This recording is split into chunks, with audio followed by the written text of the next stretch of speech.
You're listening to Comic Reflections, episode number 83. I'm your host, Nicholas Prom. And I'm Jeff Barnard, the fat, ugly psychic.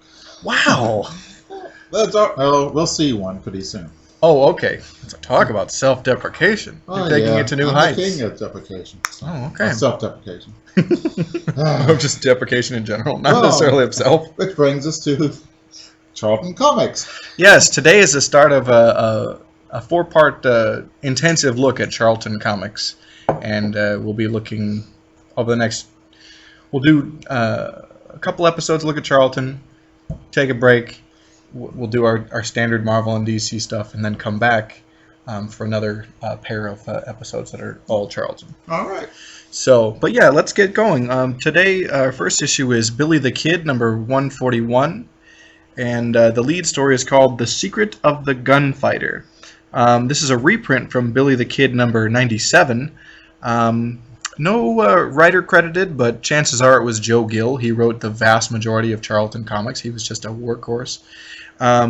With great art by Jose Delbo, who went on to greater fame and fortune at DC Comics.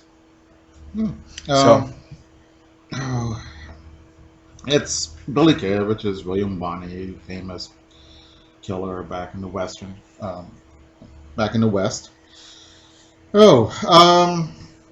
We find Billy at lunch. Yeah. And he watches this tin horn being beaten up by these bad guys. So he butts in and tells them to knock it off, and then the bad guys pull the guns on him and he shoots them. I don't know if I think he doesn't kill them. He shoots the gun out of hands, which is pretty typical of Western comics, especially of Code era. Yeah. Yeah. Okay. It's bad. You see it a lot on television and stuff, and it's pretty hokey. Well, if a little kid, this is for little kids. Sure. So you don't really want to see that much death and dying. So. I do, but well, yeah, I do too, but. Like I like watching those, the Sergio, or is it Sergio Leone spaghetti westerns where like the whole movie is like 90 minutes and people get a gut shot, Yeah. Or just pictures of the actor's eyes, and it's really good. No, man, Sergio Leone films are just wonderful. Well, and that's the shots of the eyes. That's very typical of Italian cinema. You'll see that so much. It's good. Yeah, they are fantastic. So. All right, so this tin horn. There's a Shane. You call me that, you have to smile. So that's from the movie Shane. So. Oh, okay. There's a reference to that then. Right. So Billy the Kid takes his tin horn, learns him to shoot and ride, and generally decent advice. I don't know anything about horses, but I was told by the drill sergeant, don't yank the trigger, squeeze it. So. Right. Well, it's interesting to see this fictionalized Billy the Kid who's sort of a do-gooder. Yeah. When the real one certainly wasn't. Mm-hmm. No. And so Billy the Kid's up. I taught you everything I want to know, but the tin horn learns practices, becomes as good as Billy the Kid, or at least he thinks he does. Yeah. So he becomes a bully. Right. He goes on shooting people. Billy the Kid comes in, and Billy says, I taught you everything but one thing. And then the guy hesitates and shoots him. And that was a trick, was to make him hesitate. Right. And so the guy goes back to being a nice guy. Yeah. The end. Yeah. One thing I did want to mention, I said that this issue was a reprint of Billy the Kid number 97, I think. There's 97 of these? At least. Wow. But here's the thing. This is 141, but this is 1981 as this issue comes out. Right. After 1976, Charlton ceased publishing new material almost entirely, and it was all reprints and inventory type of stuff from that point on. So that's why this is a reprint book. So. Oh, okay. Yeah. So the first of, I think, a couple backup stories is called Tombstone. And the art is by Rock Mastroserio, who was a mainstay at Charlton in the 50s and 60s. His art's, it's nothing to write home about. He is one of those handful of guys like Bill Malno or Vince Alatia and Charles Nicholas and Vince Alatia, who just did a lot of material at Charlton. And I like it better than the Billy the Kid. I think it's... the story is good. Yeah, and it's only 2 pages. It's history. Right. Well, how Tombstone started. It was they find silver and they're attacked by American Indians. And he said, well, I'm going to mine here. And the other guy says, well, if you'll find your tombstone. So, well, I'll name my mine Tombstone. And the city next door was named Tombstone. Right. I thought that was pretty cool. Yeah. Not a bad little story, entertaining and interesting. Yeah. This next backup is really terrific, actually. It may be the highlight of the issue, at least for me. It's the Cheyenne Kid in Fat of the Land. And this is a reprint from Cheyenne Kid number 26. And no credit on the writer, probably Joe Gill. But the art is by comics legend John Severin. And it's really terrific. I mean, and he was one of the... He did tons of wonderful, wonderful war and Western comics, and this is no exception. Yeah, it's excellent. Yeah. Okay, well, the senator is saying, "Oh, we're paying too much money to the Indians, and they live like kings." And I'm not sure if anyone ever said that. I think people knew that the Indian affairs was corrupt. At least when Grant was president, and probably before that. It's this, and it's a straw man that no one's ever said this before. Right. But we can kind of suspend disbelief a little bit that someone would be this ignorant because it facilitates this story. Mm-hmm. Yeah. So he goes out. Senator. What his name Might as well be Senator Claghorn, but Senator Master. Oh, right. So he goes to the west and meets up with Cheyenne Kid.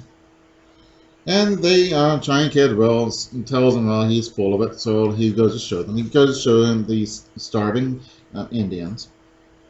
And Cheyenne Kid gives him the food. The senator's still not that impressed. So they go to the Indian agent, and Indian agents were villains in Westerns. Mm-hmm. Back to 1938. I think they... So is it pretty well regarded, is it accurate to say that it was a corrupt institution? Yeah, okay. Horribly so. Okay. Mainly they would, they would get the money, buy bad meat, They're supposed to buy 100 pounds of meat to buy 100 pounds of bad meat and keep the difference. Right. And they would sell them rot gut liquor. Sure. And just starve them to death and taking furs and stuff like that and not give them very much money. So it was bad. There's a reason American Indians were mad at the United States. Right. So they go meet the Indian agent. The Indian agent sends the turncoat Indians against them, and they try to capture them. And the Indians that Cheyenne Kid fed come in as like the cavalry. Yeah. And save them. Cavalry, ironic in this instance, Mm-hmm. but yeah, and that's pretty good. And then the senator learns, that he was wrong, and things turn out better for the Indians, which, of course, that's the biggest piece of fiction. But a pretty good story. I liked it, and could have been great advertisement for a warrior battle jacket. I don't know what that's about, but I saw that ad and I thought it looked cool. It looks, it's very faded. I'm not sure what's going on with that. It's just Charlton's really poor printing process. They had a very old printing press that they kept running 24 hours a day. Mm-hmm. In fact, their comics line, the editorial and the big business people didn't care at all about. It was just to fill press time. And so, anyway, they're generally loaded for their product itself being rather low quality, and oftentimes the printing would suffer. Yeah. Well, looks like Battlestar Galactica. Or Is it what's the Flash? It's not Flash Gordon. Buck Rogers, the one with Tweaky and Aaron Gray. Could be. Yeah, but I know it's not. Yeah. But anyway. All right, but cool. All right. All right. So I think we have one more story in this issue. That's right. It's Mr. Young from the Boot Hill of the Boot Hill Gazette in the bank robbery, and great art by Pat Boyette, who was another major contributor at Charlton, and he is a really interesting guy. He was a really kind of a Renaissance man. He was a radio and television personality, and he even directed films, a few. And he basically kind of got into doing comics as a lark at like middle age, and he would pencil and ink his own stuff and often script his own stuff too, which was pretty unusual at Charlton. It's definitely a different style. Yeah, and it's very distinct. I've seen a lot of stuff of his at Charlton, and I was introduced to him through his material he did at Warren in magazines like Creepy and Eerie. Mm-hmm. But an interesting character, a Texan too. Okay, I won't hold that against him. Okay. All right. What is his name? Mr. Young. Yeah, he's a young reporter, and he's like in a Wild West town. Right, and he's supposed to take the what is it called? The money, the cash. Oh, the payroll or whatever to the bank. Receipts to the bank. And his boss says, "Hey, watch out! Don't be talking to women and all this." Oh, he talks to a woman, and she puts a bomb in the satchel. Right. Blows up. Although, wouldn't they open it up and check them? You think? Yeah, but you know. But he's a young go-getter and kind of naive. But he's a hard worker. You see him scrubbing floors because he has to. He's kind of the Jimmy Olsen of the 1800s. Yeah. Right. He's also a ginger like Jimmy, so. Oh, yeah. Won't hold that against him. Right. Well, the woman comes back and makes fun of him for... because he's scrubbing the floor, yeah. Oh, and so this is right before the explosion. Then the explosion happens. He figures it out. He chases down the bad guys. And was the explosion a distraction so that a robbery could be committed? Yeah, there's two explosions, which is kind of a cool. So there's one bad guy in prison, in jail, and one explosion happens at the bank. One happens at the jail. So the sheriff doesn't know where to go. Mm-hmm. So they get the money. They get the bad guy. Jimmy Olsen here follows him, and he beats him up. Oh, he gets a piece of dynamite and says, "I'm gonna blow you up unless you get out of here," or something. And then the sheriff comes up like the cavalry, and so that's the end of it. So, well, okay. Yeah, the stories on all these are not great. But right. But it was okay. Yeah. Okay. I think this next issue that we've got to talk about is probably the highlight, at least I think, of this episode, and I think this is high quality comics here. It's the Blue Beetle #5, and this was the last issue of the Blue Beetle that Charlton published from their short-lived Action Heroes line. In 1966, superheroes were a big deal in comics. Marvel Comics was getting a lot of press in mainstream media. The Batman television show was tremendously affected comic book sales on the newsstand. So the bigwigs at Charlton went to editor Dick Giordano, excuse me, and said, "Hey, come up with a line of superheroes." And so he and the creative folks at Charlton did, and they brought back Captain Atom, who was a character they'd had in 1960.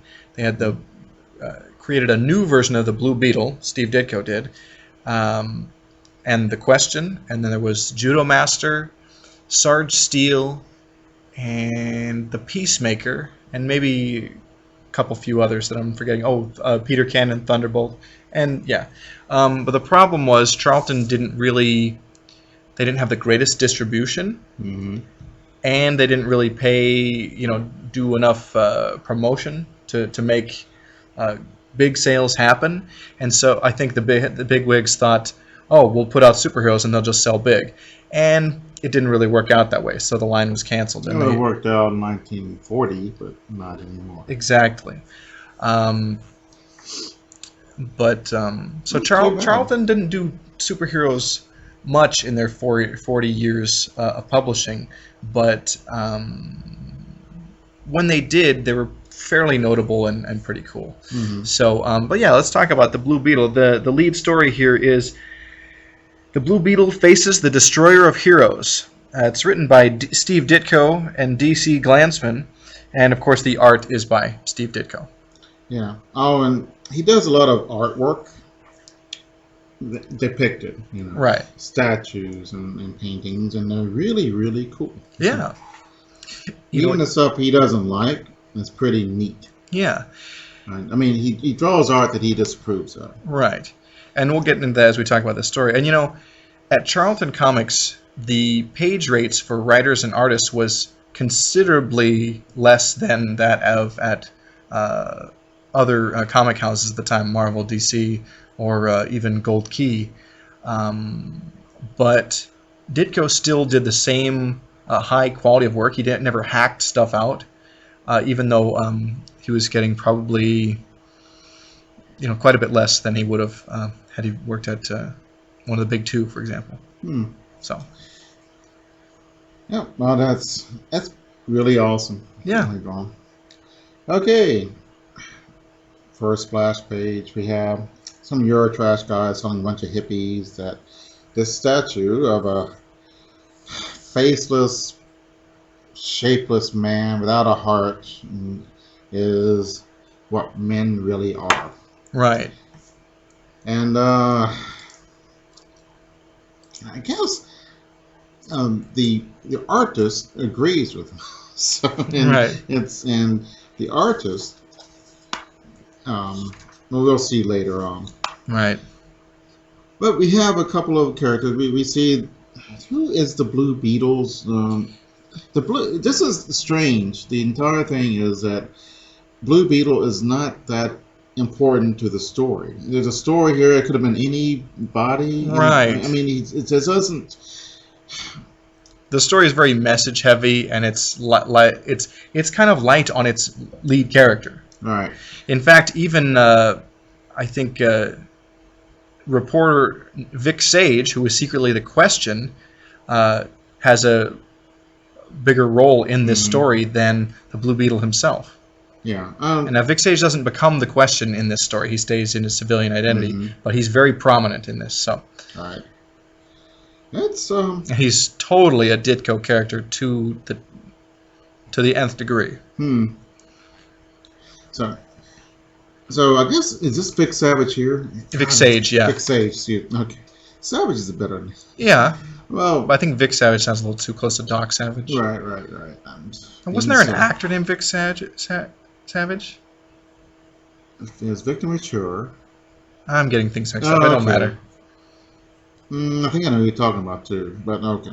Can you think of it? All right.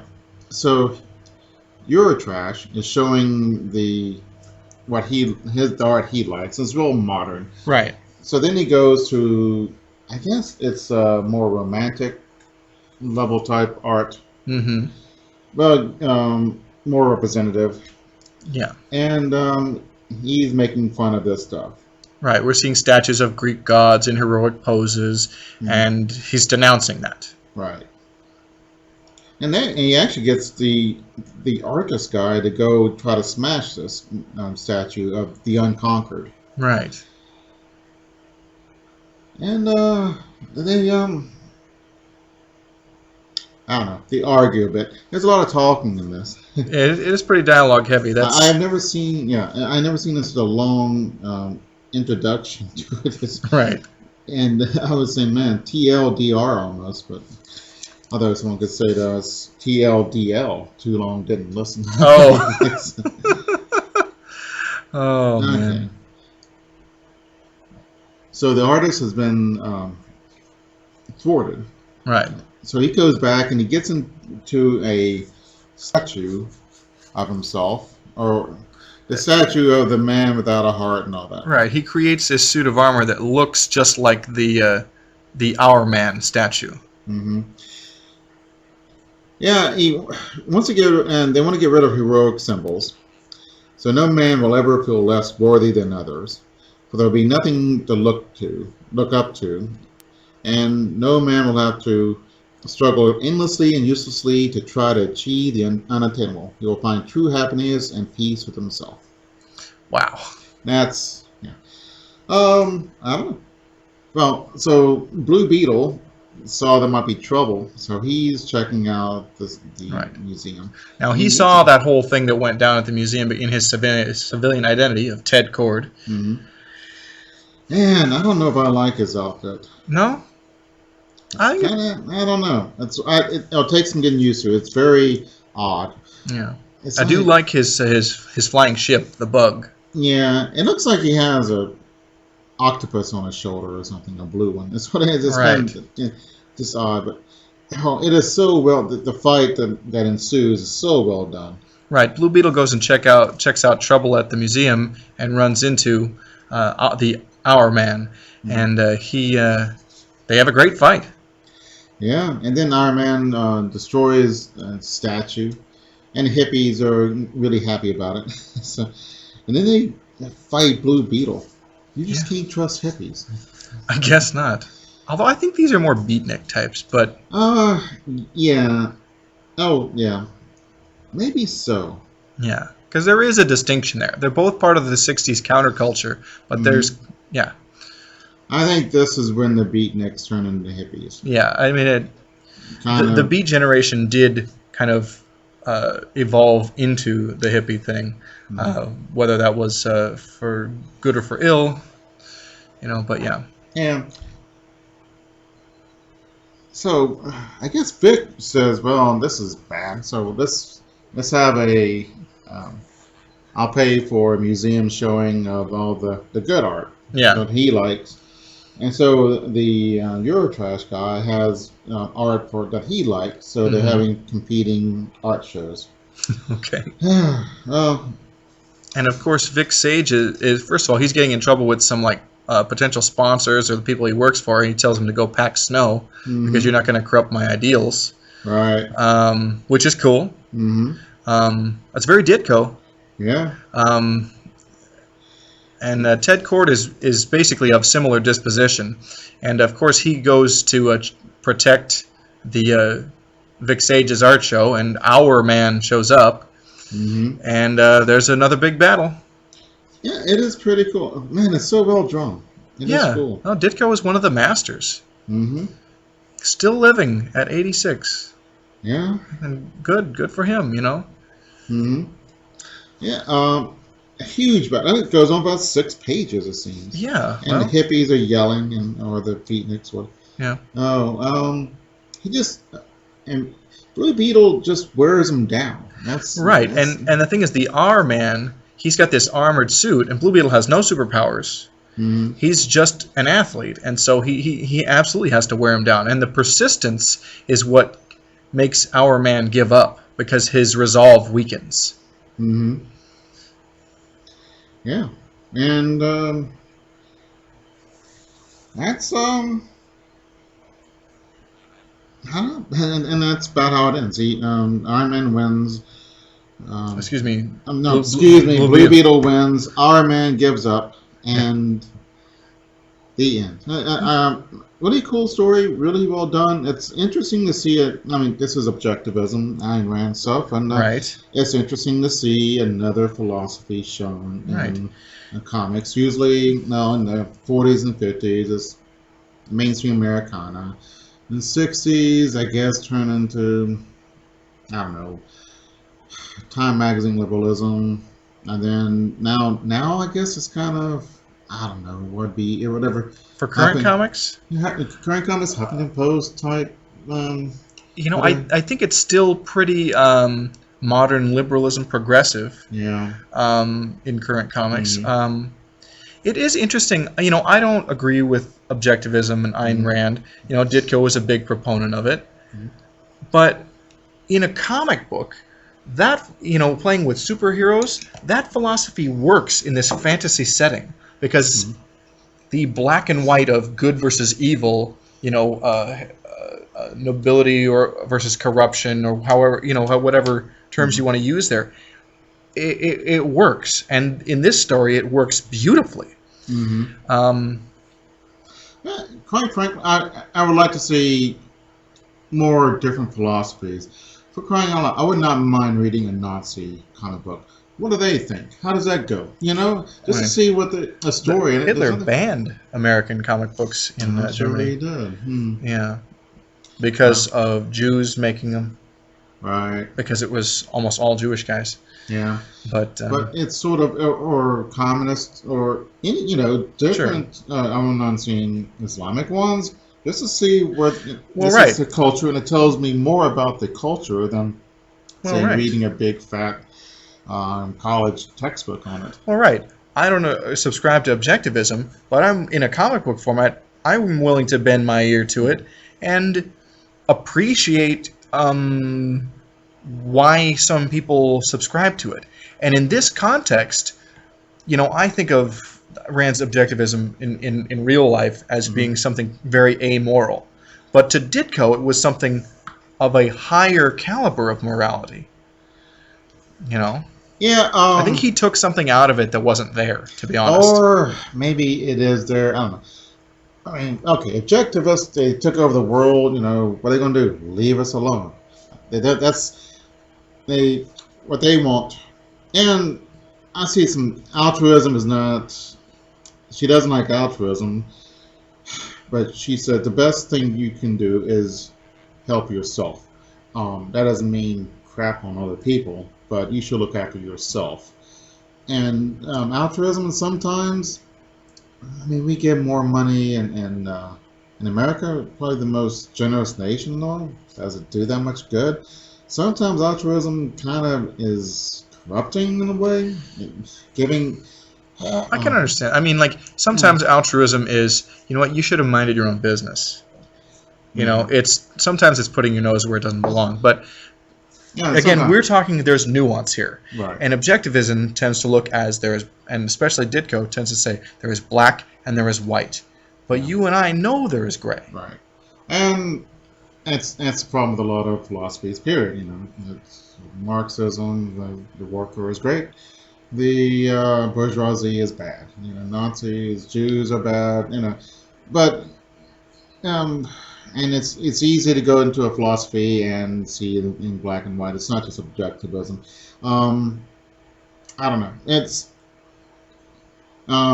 There's a lot of hatred in academia against objectivism, and it is kind of I don't know what to think of it I mean, it's sometimes. an extreme reaction to Ayn Rand growing up and defecting from the Soviet Union. Mm-hmm. And so, of course, she was going to worship capitalism. But we Mm-hmm. know that pure capitalism is an evil because it exploits people to a terrible degree. In the early 20th century, people worked 10 hours a day every day of the week or longer, and they had for slave wages. Yeah. It's a terrible cruelty to people like that, Right. So, Um. Yeah. Uh. Yeah. But it's interesting to I don't know to see that and I wish there'd be more different. We're talking about diversity. They have all kinds of characters from different places, but sure. different types of thought would be Yeah. really interesting. And it was kind of shocking to Sure. see this, and it Yeah. just really. Oh, Well, and it's because at Charlton, you had like zero editorial interference. Now, at Ditko, doing objectivism at Marvel or DC has to be a little more, I masked. really haven't noticed it much. Yeah, you'll see it in Spider-Man, Doctor Strange, and certainly in the Creeper and Supposedly, Hawk and Dove. supposedly, J. Jonah Jameson is the anti-Randian hero, the villain, Ah, because he hates heroes. And ah, we really, I don't know. I guess we always attack are heroes. Even Theseus and Hercules got a lot of crap, and that was back in ancient Greece. So Right. you always kind of, but there is I think there is more hostility towards heroes now than they have been in the past. Maybe it's my imagination. I don't know. No. I do agree with the art. I think the older art is better. It talks to people more. Yeah. In 1950s, the bad old 50s, if we two were sitting here and said, "Oh, name 5 artists," Right. we could do so easily. Right. Living artists, pop, pop, Right, pop. right. And now, I don't know. And it's just not. That's a good I don't- point. Okay. So we got a great question backup story, and yes, what is it? The question in The Critic, written by Steve Ditko and DC Glantzman, art again by Steve Ditko, and it's that same Eurotrash art critic that was in the lead story. He shows up again, and he's causing I think he's trying to cause some problems for Vic Sage and The Question. Yeah, I mean, I didn't know that the Question was a hero, and when I first saw that, I said, "Oh, is that the name of the story?" Right? Oh, were you totally unfamiliar with him? Yeah, totally. Oh, okay. Completely. So. Well, Rorschach from Watchmen is based on him, Mm-hmm. as is Night Owl based on the Blue Beetle. Right. I knew about Night Owl, but I didn't. Captain Atom is the basis for Dr. Manhattan, and so on. Yeah. Well, yeah, and Eurotrash here is selling his crappy art, and that's right. We saw an art show in Spider-Man not too long ago. J. Jonah Jameson bought a bunch of art. That's right. It was all this modern art stuff. Yeah. So I think we have a pretty strong indicator that Ditko had a dim view of modern art. Mm-hmm.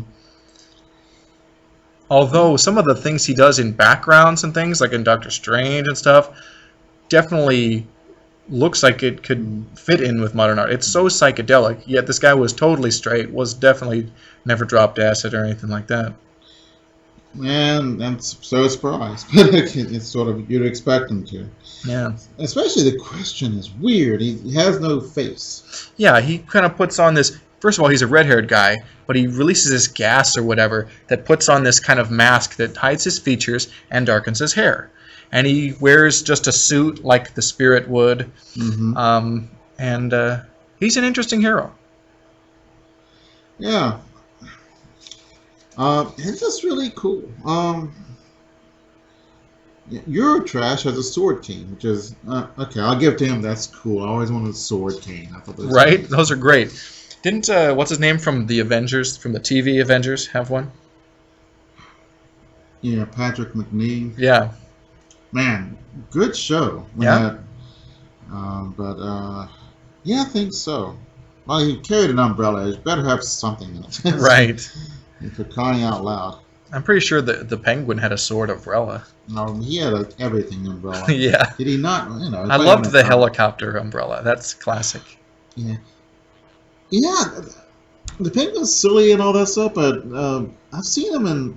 There's a big trade about the Penguin, and some of the later stories are really cool.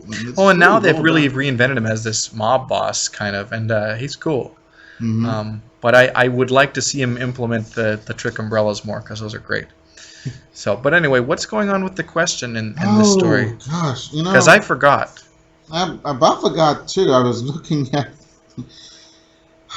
They're trying to destroy this cool artwork of a heroic man. And The Question finds out someone tried to... So he captures this guy and finds out it's Eurotrash is behind it. Mm-hmm.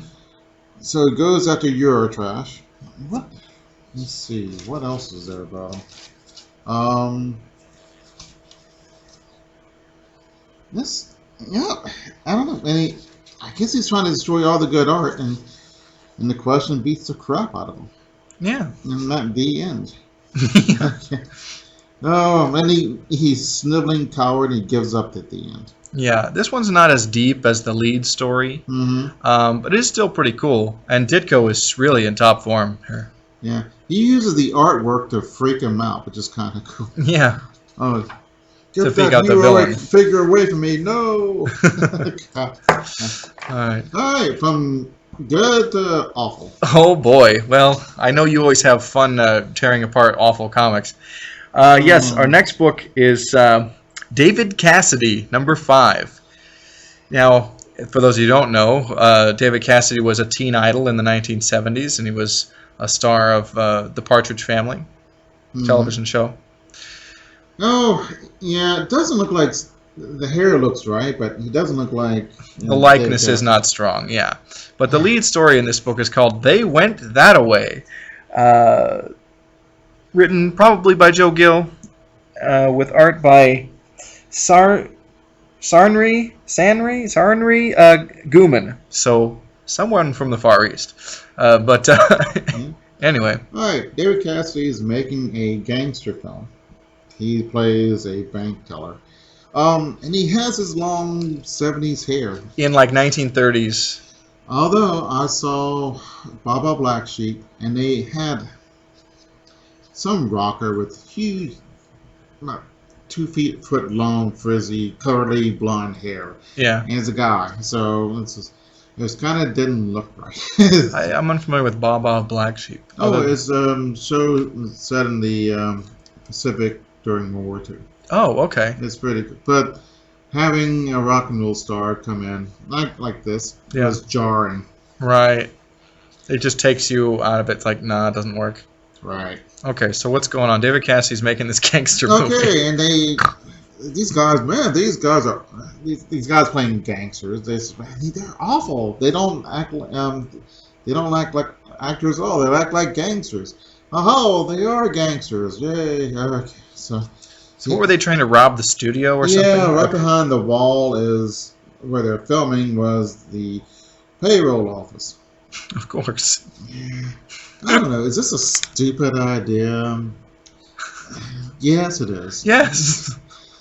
Oh, so they dress up like gangsters and then they go off script and steal real money. And they shoot a guy and then they run off. So what are we going to do? David Cassidy gets into his old car and he chases after him. Man, you know, I'm sure that brings fear to every criminal's heart. David Cassidy is chasing me. Right? Oh, man.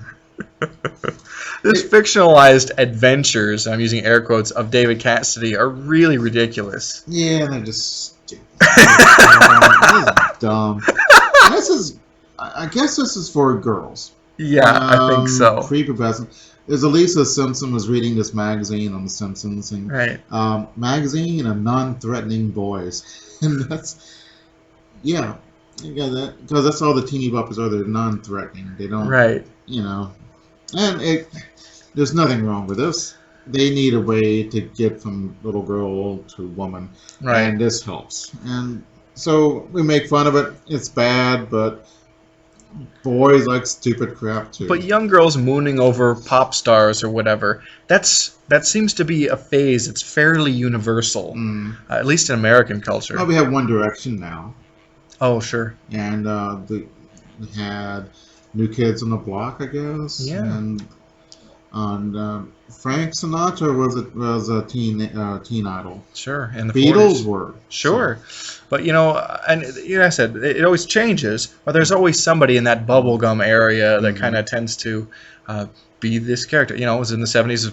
Surprised. I mean, Bobby Sherman also had a short-lived comic book as well. I'm surprised Donny Osmond didn't have one, But I'm glad we're not reading Leif Garrett comics. Leif Garrett was a guy on Baba Black Sheep. Was that who it was? Yes, it was. Okay. Oh, man. Okay. Oh, I couldn't think of his name. Wow. Not a bad show. How fortuitous. Yeah. So what's happening with David Cassidy and these gangsters? So he follows them, and they're shooting machine guns at him, or submachine guns rather, Tommy guns. And he drives up and knocks them out, and they get out of the car. David Cassidy chases and knocks him down, and he's all bashed up, so he can't make his movie anymore. So, oh man, that's lame. Okay. And that's it. Yeah, that's it. All right, so the backup story The same If artist, you want to call it that. right? Yeah, the first of 2 backup stories. The same artist that I can't pronounce their name. They're from India, I think. But anyway, this story is called "Faith in the Desert." Yeah, hi. David Cassidy's with this really lovely girl in a miniskirt, and at a great party, and he decides, like all rock stars do, to leave the party and go out into the wilderness and sleep on dirt. Really, he just goes out and He's bored and wants to like get out away from it all, that kind of thing. yeah, man, I should have those troubles. Right? By the way, every advertisement in this comic book is selling some David Cassidy product. Mm-hmm. Every single ad page. What a he's not a handsome guy. But I'm sure he's not horrible looking, but he's not. I can understand young girls thinking he's cute. Yeah. But yeah. Yeah, because he seems like a nice guy in real life. In 1974, there's a concert, and there's a rush of kids going to the concert, and this 14-year-old girl got killed. And I don't know, he acted like a mensch. And he sent flowers and talked to the parents, and he said, "I'll live with that to the day I die." And what else could he do? He did it. Well, He right. was a grown-up about it. Well, right. So, you wouldn't see Bieber do that. No, he would laugh about it and tweet about it or something. Right. I don't know. Man, yeah, Justin Bieber. How could we forget that? Yeah. Oh, I figured it doesn't matter. someday, 50 years from now, someone will listen to this show and say, "You talk about the Blue Beetle, and that's cool, but who's this Justin Bieber?" Right? We could only hope. Well, it's just like kids today would be like, who's Leif Garrett? right. You know? Who's Actually- David Cassidy? Actually, I don't even know what Leif Garrett did. I know he is a singer, but I have no idea. Right. And he's more, I think, yeah, he was kind of briefly a pop singer thing, but he's more known for like bit roles on television guest appearances and stuff than, you know, or in movies. I watched watched Partridge Family when it came out. Mm-hmm. It was enjoyable when I was 10 years old, but I watched it later. It was just bad jokes. David Cassidy plays a dumb guy. It's always a dumb guy in a TV show that gets popular. Well, right. Look at Let's see, John Travolta, What's the it? 70s show. Ashton Kutcher. Yeah. He's a big star, and it's like that guy played an idiot. And in most things he does, he plays an idiot. No, not a bad. He did a good Steve Jobs, but I didn't see that one. I kind of wanted to. I heard it was good. it was okay. The He's book's better. Yeah, but most things are. But he did a good. I forgot it was Ashton Kutcher. It was and that's weird. What you're supposed to do. As an actor. the first time I saw him in like a dramatic role that wasn't, Mm-hmm. at all, was The Butterfly Effect, and he was really good in it. Yeah. And that was a good movie. I couldn't believe it because it was an Ashton Kutcher vehicle. Yeah, is it hard to be dumb and likable, maybe? Or I would think it'd be easy to play dumb, but Yeah, it I think don't know. it works if you are likable. Period. Mm-hmm. You know, so if you're smart, of course you can play dumb. Yeah, Suzanne Sommer from Three's Company. Yeah. She got big, not that great, but yeah, it's odd. Yeah.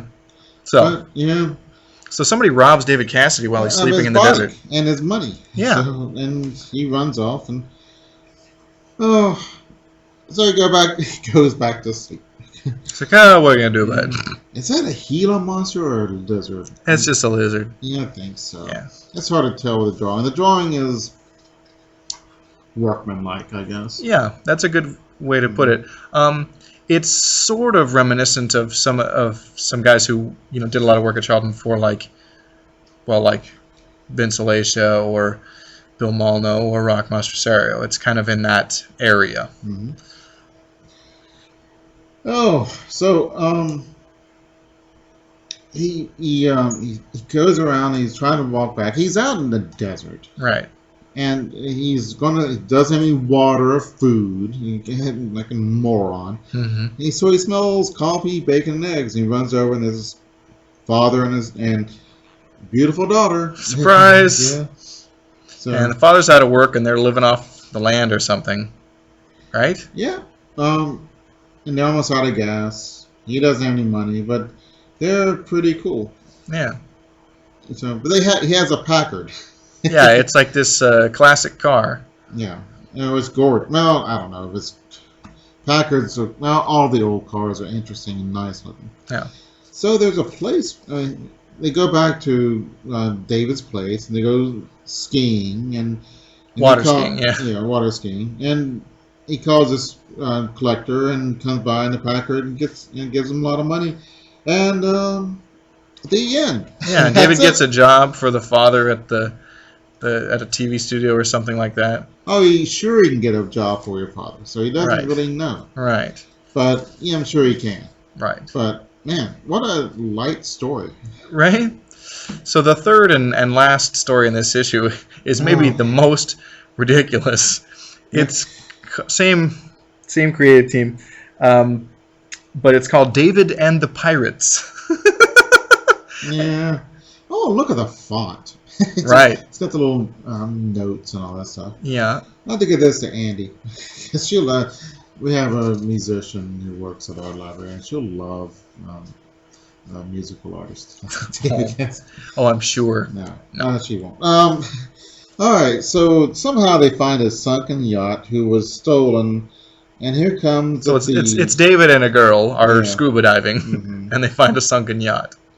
Oh, he's half naked. I'm sure the girls like this. So. All right. So they chase into this hole or cavern, and the bad guys take away their Now there's a tank. cavern that like kind of you surface, and there's an area with air in it. Mm-hmm. But they take away David and the girls' equipment, so they can't, bust them because these guys are pirates. Yeah, well, he's a bad guy because he's got a Turkish mustache. Oh yeah. So they go back. Supposedly there is a lot of money in the safe in the yacht. Mm-hmm. So I guess it's a clever idea because I was thinking, why don't you just leave the birds? I mean, not the birds. The helicopters or whatever, or planes will see the yacht. Yeah.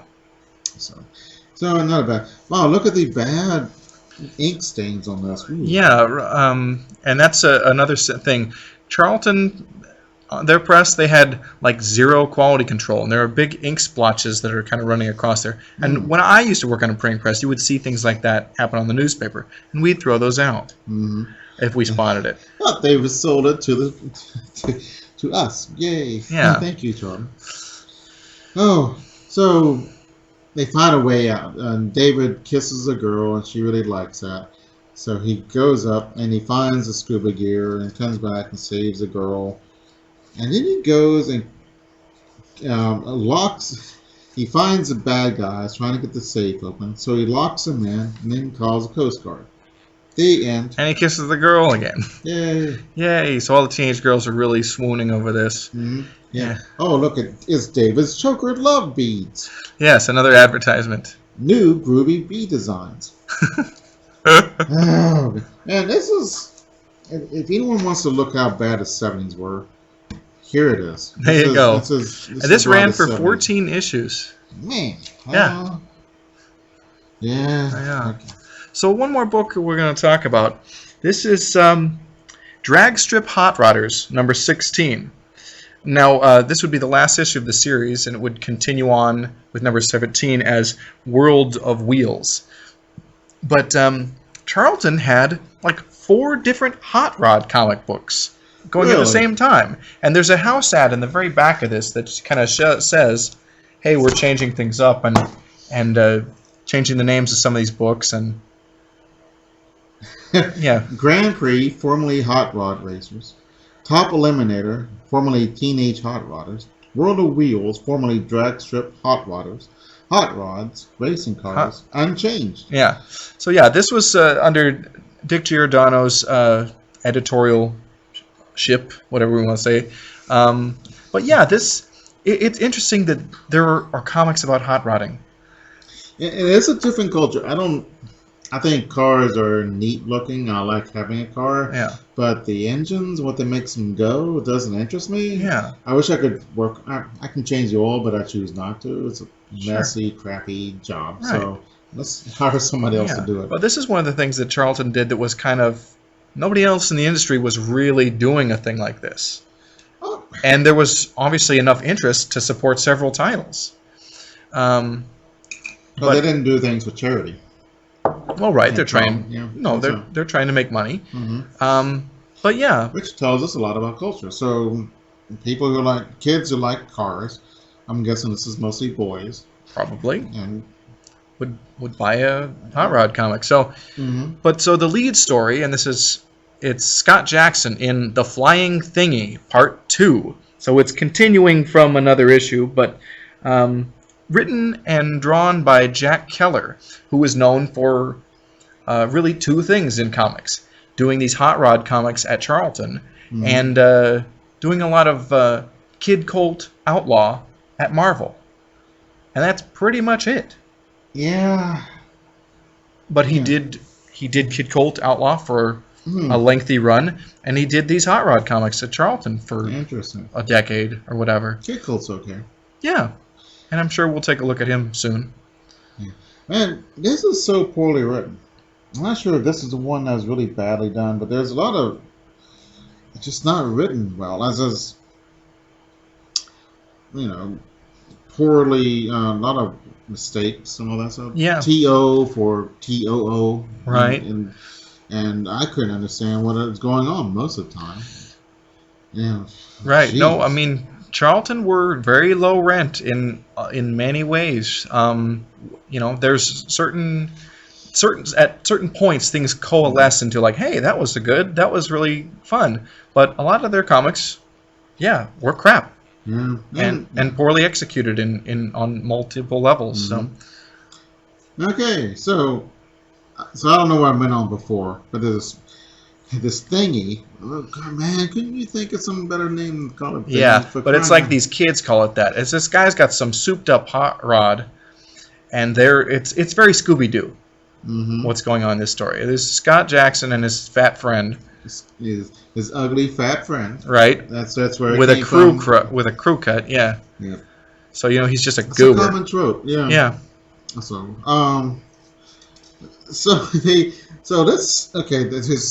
Here's this weird car coming down the road, lickety split. So let's park in front of it, so we'll crash into us. Good plan. Right. So it jumps over. It like flies over. Yeah, flies over. Because it's got a jet or rocket engine. It's like, you have a flying rocket car? Like wow.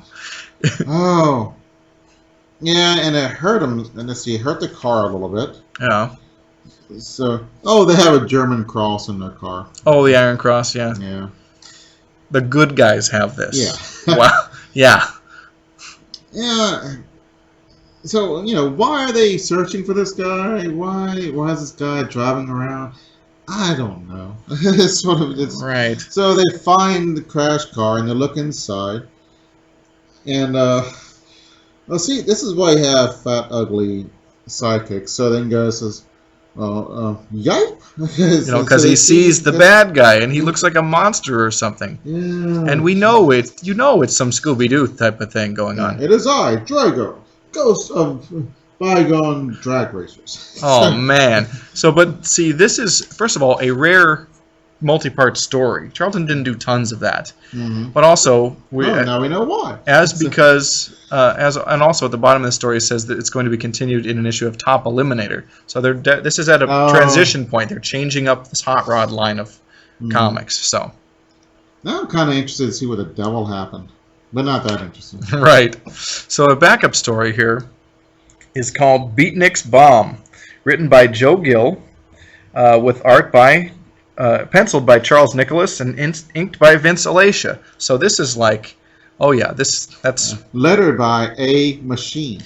And is that a joke? It is. It is literally lettered by a secretary putting the original art into an oversized typewriter and actually typing the dialogue and captions onto the original art.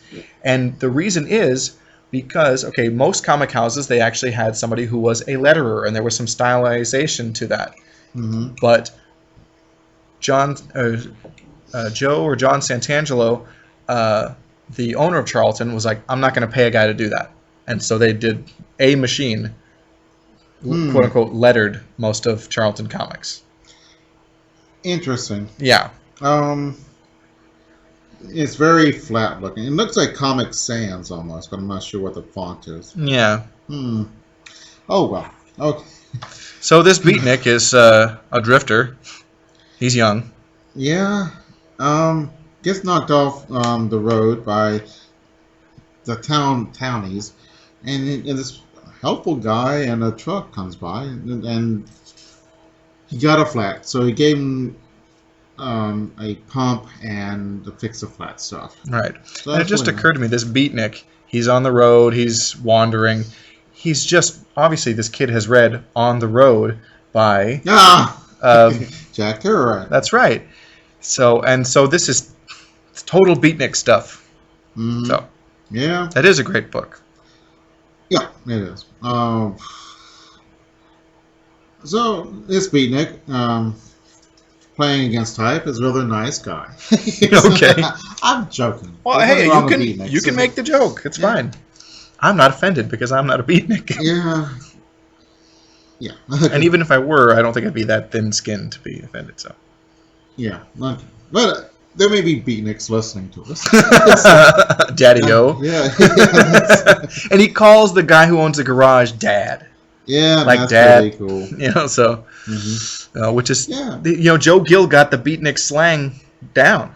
Yes, he did. So he this is pretty well written. I mean, Joe would like just churn out stories, okay, all the time. The guy probably wrote 100 pages of comic book, script a week.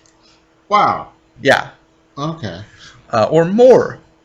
Paul S. Newman, who wrote primarily for Dell and Gold Key Comics, he's in the Guinness Book of World Records for most comic stories written. But Joe Gill probably wrote more. It just Charlton didn't have like great record keeping for that kind of thing. What Surprise. do they have? I mean, what do they have? What do they do well? What they did was put out a product from start to finish, all in-house, which no other company in the business did, and it worked for decades. Yeah. So. That's fine. Okay. He's got this 32 Ford, but underneath he's got a new engine and what does he have? He has 3 duals, twin ignition, and a flux capacitor. I don't know what the duals are, and then twin ignition. I don't know. I've heard of twin cams, and computers, cars might as well be magic, Piloted by Dr. Strange. Yeah. Okay. I might as well be. I don't. Right. Look, I don't know anything about cars either. I'm like, I read this to, in spite of myself. I'm like, no, let's do this. We talk so much about superheroes. It's like superheroes and sword and sorcery, and then other stuff tends to get neglected. We'll talk about war comics or different things, but I want other genres to be on this show. Oh yeah, I'm not. I find this interesting.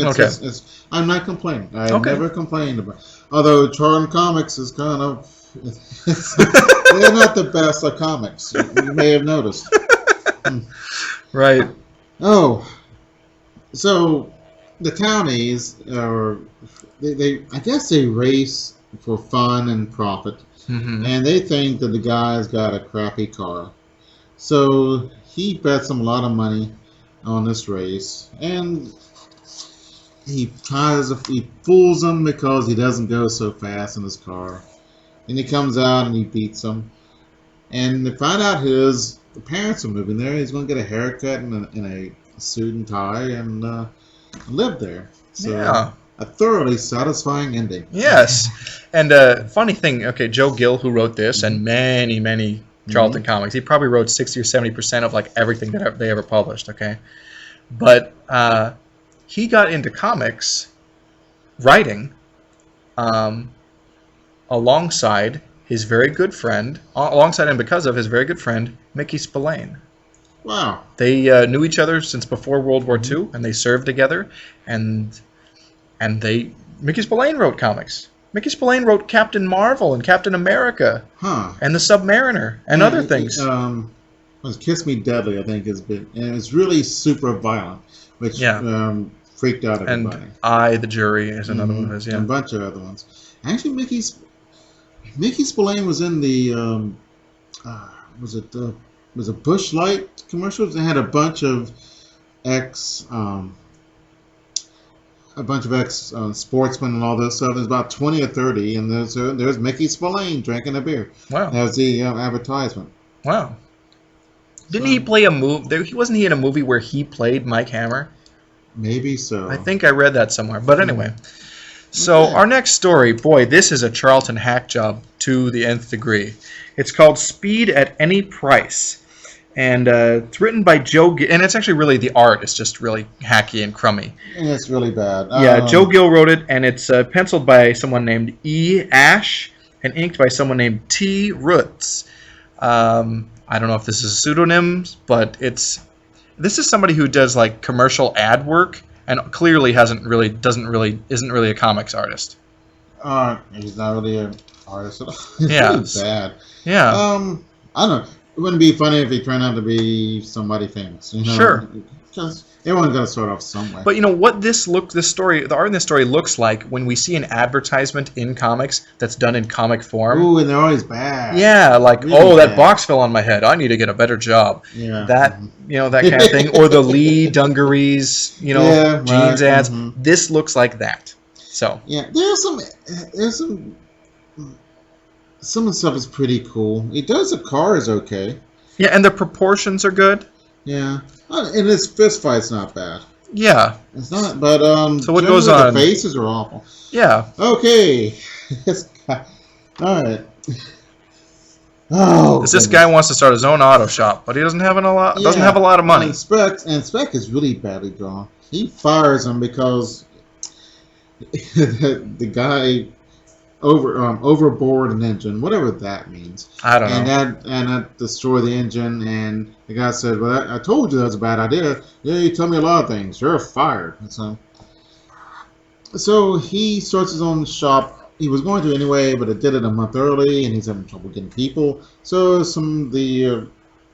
guess the drag race people are the best people in the world, so they come by and help him. Maybe so. We see a girl, and that's it. She's there for one panel. And, she brings in a Ford, something like that. Really well drawn. Yeah. So, this is drag racers. They're very long. It's kind of neat.